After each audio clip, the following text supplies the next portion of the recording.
hoy tenemos invitado y tenemos entrevistado. Efectivamente, Antonio, hoy tenemos entrevista y nuestro invitado estrella es David Alayón, fundador de Innuba, autor, entre otros libros, ¿no? Creo que tienes 2, de Tiempo de Futuros, podcaster en Heavy Mental, a ver si nos invitan algún día a Heavy Mental. Invitado en Monos Estocásticos como experto en innovación disruptiva, como la que estamos viviendo, en tecnologías exponenciales, como la que estamos viviendo también. Y entre sus hitos destaca que fue director de proyectos de innovación en Inditex. David, ¿cómo estás? Muy bien, con muchas ganas, porque yo os escucho mucho y aparecer aquí de repente es un honor estar aquí. Yo la primera pregunta que te quería hacer, David, de entrada para tenerlo claro, es ¿qué piensas del nuevo Ferrari eléctrico, del Ferrari Luce, el que ha diseñado Johnny Ive? ¿Qué pienso? Tienes que mojarte. ¿Me tengo que mojar? Pues tío, te voy a defraudar porque soy cero de coches, literalmente cero, pero cero es... O sea, yo me saqué el carné de milagro con 30 y pico años porque me mudé a un sitio donde tenía que ir en coche todos los días al trabajo, si no, me las he apañado toda mi vida para no tener que conducir, o sea que imagínate. Pero diré que es una tendencia creciente. O sea, yo creo que la tendencia que vamos a ver es que cada vez va a haber menos, vamos a decir, pasión por el motor como tal, no sé, por casi como dominar la bestia y tener motores espectaculares. Y creo que cada vez la tendencia va a ser más a tener dispositivos como de alta gama tecnológica con bajo nivel de combustión. Serán más probablemente eléctricos y seguramente haya gente muy nostálgica y veremos ahí un grupo, digamos, aldea irreductible que se defenderá para intentar mantener esa parte de combustión, pero yo creo que la tendencia natural que llegará a todos va a ser la electrificación, llegando no solamente a los coches, digamos, de gama básica, sino de gama de lujo, evidentemente. Joder, lo que es tener una respuesta para una pregunta para la que no estabas ni por asomo preparado, ¿no? Cuánta elegancia, ¿no? Pero vamos con la primera pregunta de verdad que te queríamos hacer porque nos interesa especialmente, hablando de fenómenos culturales como el Ferrari Luce, es, ya que en tu discurso está muy presente que el cambio tecnológico no solo es técnico, también es cultural, es organizativo. ¿Cuál es la transformación cultural que hoy en día estamos viviendo que a ti te parece más infravalorada? Y si podemos hablar de forma aislada de, pues, el cambio tecnológico y este cambio cultural. Yo creo que no podemos aislar ambas cosas. A ver, probablemente, claro, el cambio tecnológico es un bicho muy grande para abordar, ¿no? Pero bueno, dado que estamos aquí en monos estocásticos, pues creo que probablemente uno de los vectores principalmente de cambio tecnológico que está viendo es el tema de la inteligencia artificial, concretamente con el apellido de lo generativo. Claro, ¿cuál es lo que realmente creo que se está escapando en las organizaciones y que yo por lo menos veo casi en el día a día? Que hay una obsesión muy grande por la automatización.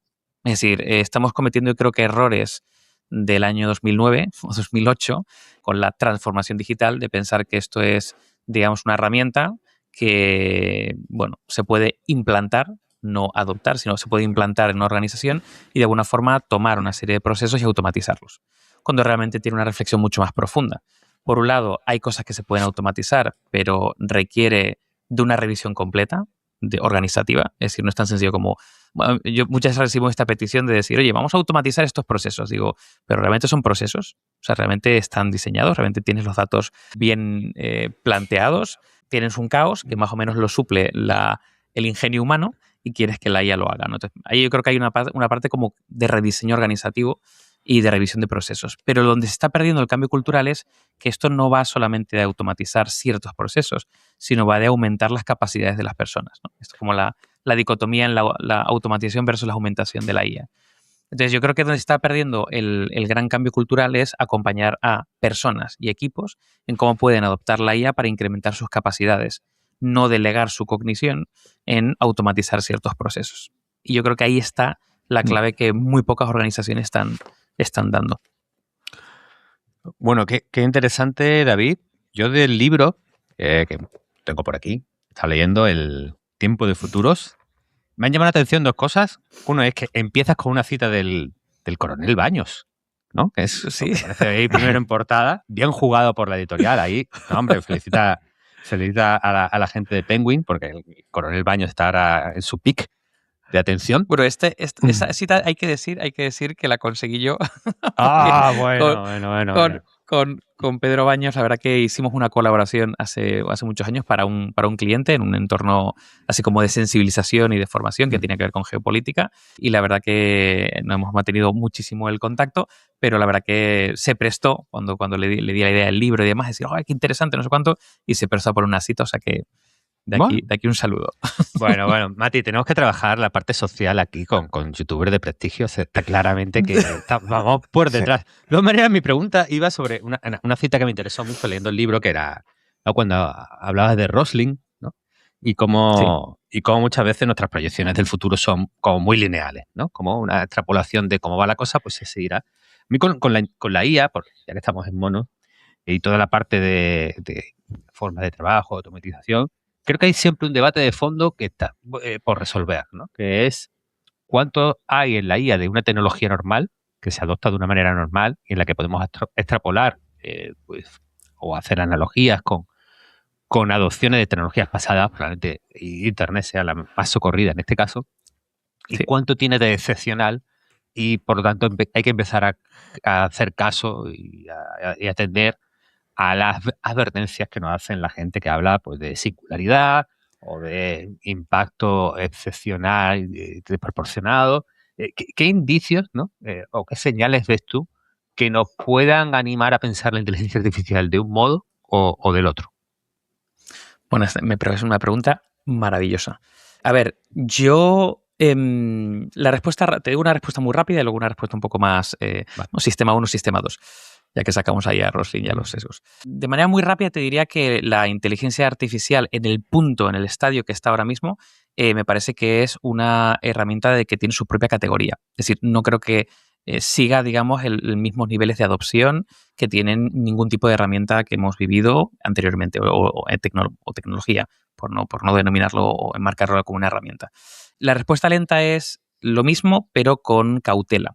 Porque tendemos los seres humanos también a darle como muchos superpoderes a cosas que no lo tienen, ¿no? Es decir, hay que ubicarlos en el punto en el que están. Entonces, yo creo que la inteligencia artificial tiene algo que nunca creo que nos ha pasado en la historia de la humanidad, que es que podemos delegar parte de nuestro, ya no una tarea cognitiva, sino parte de nuestro proceso cognitivo.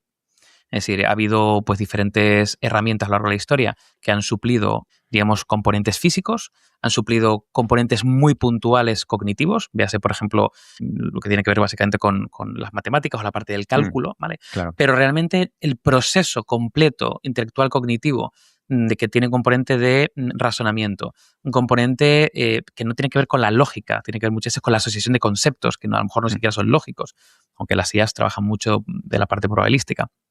Entonces, creo que podemos delegar algo que nunca hemos conseguido, o podríamos llegar a delegar algo que nunca hemos conseguido delegar con una herramienta a lo largo de la historia. Claro, eso no implica que la IA o la inteligencia artificial sea inteligente, que es una de las cosas que yo más me peleo con la gente. Considero inteligencia como un ente que tiene conocimiento. Yo creo que tiene información, no conocimiento. Nosotros lo dotamos del sentido para que sea conocimiento, ¿no? Creo que no tiene experiencia acumulada, tiene una base de entrenamiento que no, y es uno solo. Digamos que nosotros tres tenemos una experiencia única que nos hace únicos en nuestro punto de vista. Por lo tanto, la IA no tiene punto de vista, no tiene criterio, no tiene propósito. Es decir, no tiene un montón de cosas que hay veces que le otorgamos eso porque parece que es humana, ¿no? Entonces, yo creo que está en su propia categoría, creo que hay que tratarla con un respeto o un enfoque especial en cuanto a la parte de adopción y en cuanto a la parte de capacitación y sensibilización en el uso de la misma. Creo que tampoco hay, como digo, ahora mismo, porque probablemente dentro de 10 años sea diferente, dotarla de una serie de cualidades humanas que no tiene. David, hay un punto en común cuando yo hablo, por ejemplo, con empresas en eventos, ¿no? Pues mi mujer es profesora, pues incluso en este tipo de instituciones como puede ser una escuela, un instituto, con personas, con mi vecina, ¿no? Que tiene una empresa de eventos. La sensación de urgencia es común, de que tienen que adaptarse urgentemente, ¿no? Que es un poco el discurso que viene de las propias empresas tecnológicas y que ha funcionado. Pero ¿qué pasa con las personas o o con las empresas que no pueden adaptarse tan rápido, ¿no? Este discurso futurista que parece que ha funcionado y que nos hemos tragado todos, está infravalorando el coste humano de la transición, ¿no? Sí, a ver, claro, una de las ideas clave que pongo en el libro es que, digamos, las imágenes del futuro condicionan nuestro presente, ¿no? Es decir, si hay una serie de, vamos a decir, personas, organizaciones, empresas, instituciones, entidades que proyectan un futuro donde la IA va a ser totalmente inevitable, pero no inevitable de que vaya a estar o no, porque yo creo que estamos ya en ese punto de decir, bueno, pues es inevitable de que vaya a ser una constante de futuro, pero que vaya a estar de una cierta manera, ¿vale? Porque hay un punto de vista siempre, que de alguna manera ese futuro o lo adoptes o te quedas fuera o se empieza a hablar de la parte más de obsolescencia humana o del FOBO, ¿no? El fear of becoming obsolete, el miedo a quedarnos obsoletos. Entonces, todas esas narrativas vienen impuestas. Entonces, claro, eso condiciona nuestro presente. Es decir, si nos creemos eso o esa imagen de futuro, vamos a actuar de manera diferente en el presente. Es decir, ¿dónde irán las inversiones económicas o de tiempo? Las decisiones que vamos a tomar, una sensación más de protegerme ante una posible sustitución o desplazamiento en el futuro. Entonces, claro, el problema de todo esto es que es profecía autocumplida, en el sentido de que esto no es una profecía o una predicción que hacen las grandes tecnológicas, sino es una especie como de statement, algo que están poniendo encima de la mesa para que se cumpla. Cuanta más gente se lo crea, más probabilidad que hay de que se cumpla. Entonces, aquí yo creo que hay también tiene que haber una mirada crítica. Es decir, hay mucha gente que ya se ha tomado como la pastilla roja, ¿no? O la pastilla azul, y entonces está digamos, en modo crucero, modo aceleración a por ello, pero está viendo también muchas miradas críticas que están también en contra de ese tipo de aceleración, además de que empieza a haber una regulación, se empieza a ver como diferentes elementos que no es que vayan a frenar el desarrollo de la IA total, pero sí que van a frenar el cómo las empresas, organizaciones o incluso las personas adoptamos o por lo menos incluimos la IA o delegamos ciertas competencias en la IA. Yo creo que el punto va a estar o la clave, el equilibrio va a estar en un punto intermedio. Creo que la IA va a ser una constante de futuro. Creo que está impregnando una velocidad que no me parece que sea lógica. Es decir, necesitamos tiempos de transición, pero sí que creo que, y esto lo digo bastante, los cambios realmente disruptivos ocurren poco a poco y luego de golpe. En el sentido de que parece que están ocurriendo cosas muy rápidas, pero si tú miras y dices, bueno, tampoco está yendo tan rápido, es decir, el nivel de disrupción tampoco es tan grande, pero dentro de 10 años esto va a ser una puta locura. Entonces, o de alguna manera, en el poco a poco, con la velocidad que tenemos ahora, empezamos a tomar decisiones correctas, o si no, el nivel de disrupción, en el sentido de desplazamiento de industrias, puestos de trabajo, lo que sea, pues puede ser masivo, que es lo que realmente me preocupa cuando pensamos en futuro, ¿no? Pues precisamente yo te quería preguntar, David, sobre estas narrativas de futuro que suelen oscilar entre el tecnooptimismo, vamos a curar el cáncer, acabaremos con las enfermedades, habrá prosperidad para todos, y el colapsismo o visión más apocalíptica de, bueno, estamos programando Terminator, estamos doomerados. Me da la impresión, pues, escuchándote la entrevista y por haberte leído y seguido, que tú estás en una posición bastante más pragmática, ¿no? Como creo que yo también estoy en una posición más pragmática, a lo mejor impregnada de optimismo, si me situaré ahí, ¿no? Con un poquito optimista, ¿no? Un 6 en la escala de optimismo.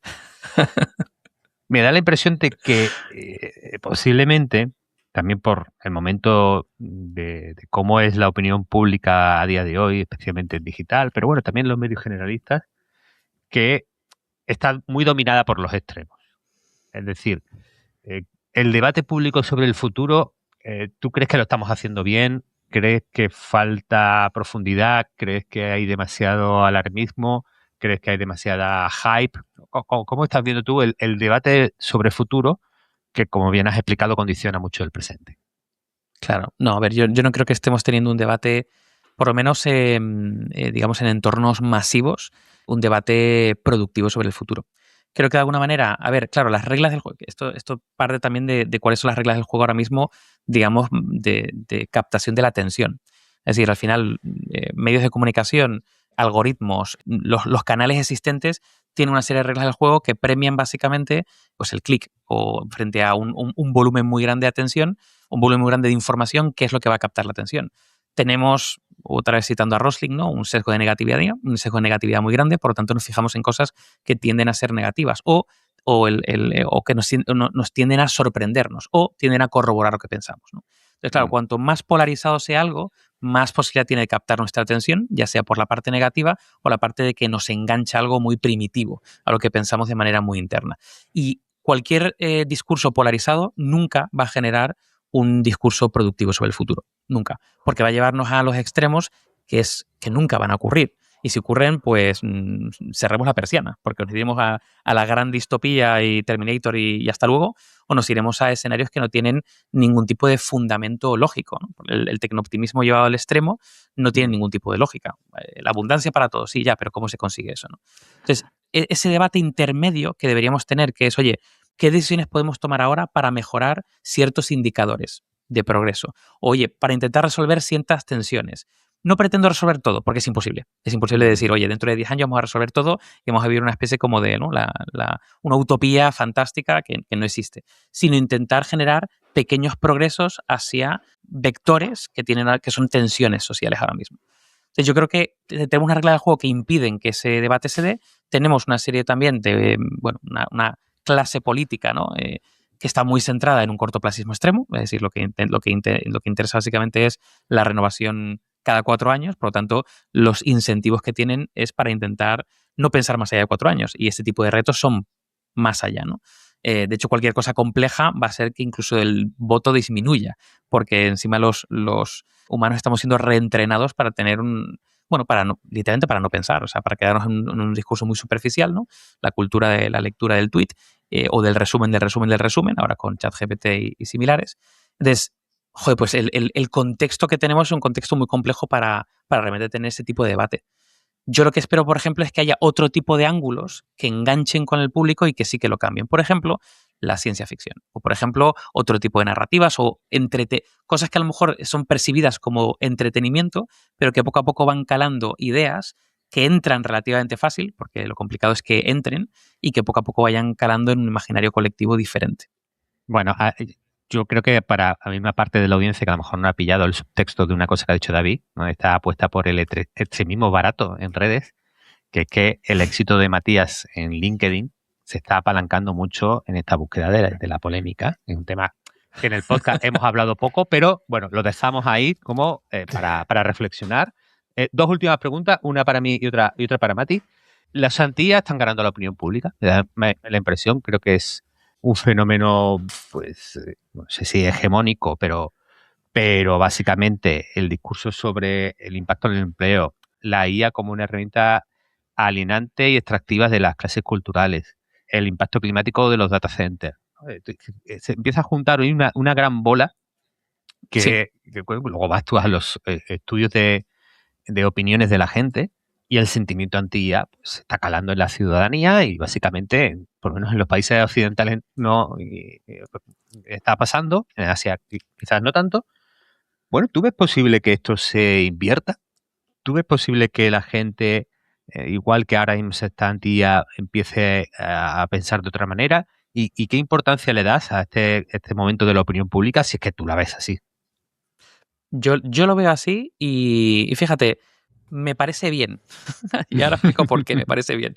Me parece bien que haya, o sea, me parece bien que siempre que haya, digamos, contrapesos, contratendencias y contramovimientos, digamos, a ciertos elementos que parecen como que van como un tren, ¿no?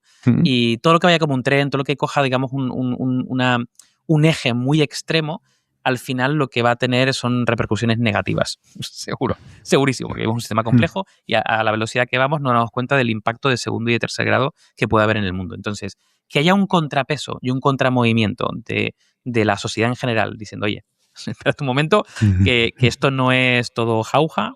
Me recuerdo, por ejemplo, creo que fue la semana pasada, Eric Schmidt, ¿no? Dando la charla esta, ¿no? Para los graduados, no sé si era de Stanford o demás, ¿no? La típica charla de final de grado, le hicieron un bu cada vez que empezaba a nombrar la IA. Y eso es un signo, es una señal de cambio espectacular. Yo creo que es algo positivo porque creo que nos va a llevar a un punto mejor. Es decir, ese punto, digamos, de narrativa extrema, tecnooptimista, muy centrada en un conjunto de organizaciones y de empresas, creo que de alguna forma está virando o la están virando, si la sociedad en general empieza a tirar de ella y decir, no, que esto no va por aquí, esto vamos a llevarlo por este lado, ¿no? Y de alguna forma que haya otras voces, otras fuerzas que intercedan en hacia dónde llevarlo.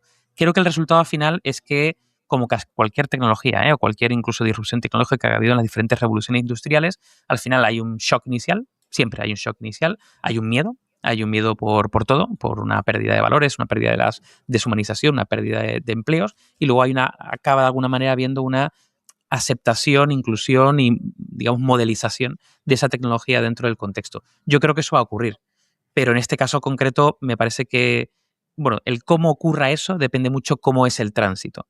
Y que haya una regulación que empiece a poner peso, que empiece a haber voces críticas con respecto a eso, que empiece a haber movilizaciones sociales tirando un poco o variando, digamos, el rumbo de esa... Joder, a mí me parece que nos va a llevar a un mejor sitio seguro. Y en cualquier caso no creo que vaya a haber una percepción anti-IA en el futuro si se lleva de esa manera. Yo también soy como optimista como tú. Me gusta esto de optimista realista, ¿no? Como entender el presente, pero tener una tendencia optimista sobre las cosas. Creo que la IA va a ser un aliado espectacular y creo que esto va a cambiar, que lo que está ocurriendo va a cambiar esta percepción anti-IA y nos va a llevar a un futuro mejor seguro. Este habría sido un final perfecto, pero yo me quedo con ganas de preguntarte una última cosa, porque hemos hablado de discursos que captan la atención de la gente, de extremos, pero si tuvieras que concretar, si tuvieras que señalar una idea sobre el futuro que hoy te parece que está profundamente equivocada, algo que la gente da por hecho y que no es así, algo que se repite constantemente en medios, que repiten empresas, que repiten los conferenciantes, ¿qué idea sería? ¿Cuál sería para ti esa idea equivocada? Mira, voy a lanzar dos ideas. Voy a lanzar una idea que creo que está equivocada y una idea que, por lo disruptiva que es, creo que todavía no nos imaginamos cómo va a ser y creo que en algún punto va a ser, ¿vale? Y ambas tienen que ver con el trabajo, ¿vale? Con el concepto de trabajo. Creo que la idea que está equivocada es que ahora mismo se habla mucho de, un desplazamiento muy masivo de puestos de trabajo. Creo que eso no está equivocado, creo que va a haber un desplazamiento muy masivo de puestos de trabajo, pero lo que se dice poco es que, al igual que han ocurrido en diferentes revoluciones industriales anteriores, va a haber una emergencia muy grande de otra tipología de puestos de trabajo que incluso ahora creo que están siendo totalmente infravaloradas. Como por ejemplo todo lo que tiene que ver con el ámbito de vamos a llamarlo, por llamarlo de alguna forma, el ámbito de los cuidados o de la interacción humana. Sí, creo que va a haber un se ha tecnificado mucho los trabajos y donde de alguna forma los puestos o roles o disciplinas más potentes son disciplinas técnicas que tienen una base muy, muy técnica y donde, por ejemplo, las humanidades o incluso los cuidados o el ámbito de, por ejemplo, la salud, pues de alguna manera se ha ido como denostando, ¿no? O por lo menos incluso a nivel salarial se ve que hay una gran diferencia. Creo que va a haber un cambio de tornas y creo que va a haber una explosión muy fuerte de puestos de trabajo o roles que ahora están infravalorados, que van a crecer, y por otro lado, creo que, aunque evidentemente va a seguir habiendo un volumen de perfiles técnicos muy, muy asociados a, digamos, a la tecnología o a la ingeniería, que van a seguir muy presentes, pero creo que va a haber un balanceo. Y eso se dice poco. Y luego la idea que yo creo que nos cuesta imaginar, y a mí me cuesta imaginar, y mira que he leído libros, he intentado leer libros sobre ello, y es que vamos a ir a un camino donde va a haber un replanteamiento del concepto de trabajo. ¿Vale? El concepto de trabajo viene del latín, ¿no? De trepalium, que es una herramienta de tortura. ¿Vale? Eso es trabajo, ¿vale? Y pasión por el trabajo, pues pasión viene de sufrimiento. Por lo tanto, pasión por el trabajo, imagínate lo que es literalmente, ¿no? Entonces, creo que hay un concepto, una revisión de lo que es el modelo de trabajo. Creo que ya llevamos unos 15, 20 años de esa revisión con salidas de aperturas, vamos a decir, profesionales que no siguen los cánones clásicos, ¿no? Con la gig economy, ¿no? Con diferentes side projects, ¿no? Proyectos que de alguna forma llevan a otro tipo de ingresos, o el trabajo por proyectos, o el solopreneur, ¿no? Es decir, oye, pues soy una persona sola y puedo casi montarme mi propio negocio, cosa que era imposible hace 50 años, pero creo que con la IA va a cambiar más todavía. Y llegaremos a un momento en el que, desde el punto de vista ya gubernamental, social, legislativo, se van a tener que tener en cuenta una serie de cosas que no sé cuáles porque es muy complicado imaginarlas, pero que seguramente vayan a replantear este concepto de tener que literalmente trabajar para generar algún tipo o para obtener algún tipo de rédito para poder vivir. Eso yo creo que empieza a haber libros como La vida después del trabajo o Ética para máquinas, que empieza a hablar de ese tipo de cosas que son muy disruptivas y creo que en breve vamos a tener, cuando digo en breve, digo en los próximos, a lo mejor en esta década que estamos viviendo, abrir conversaciones muy profundas sobre un replanteamiento radical sobre ese concepto. Pues muchísimas gracias, David. Da gusto escucharte, da gusto hablar contigo. Recomendamos desde Mono mucho El tiempo de futuros. Tenemos por aquí ya, lo estamos devorando. Y, por Genial. supuesto, esperemos que esta sea la primera de muchas conversaciones. Y muchísimas gracias por habernos atendido. A vosotros, ha sido un placer. Gracias, David.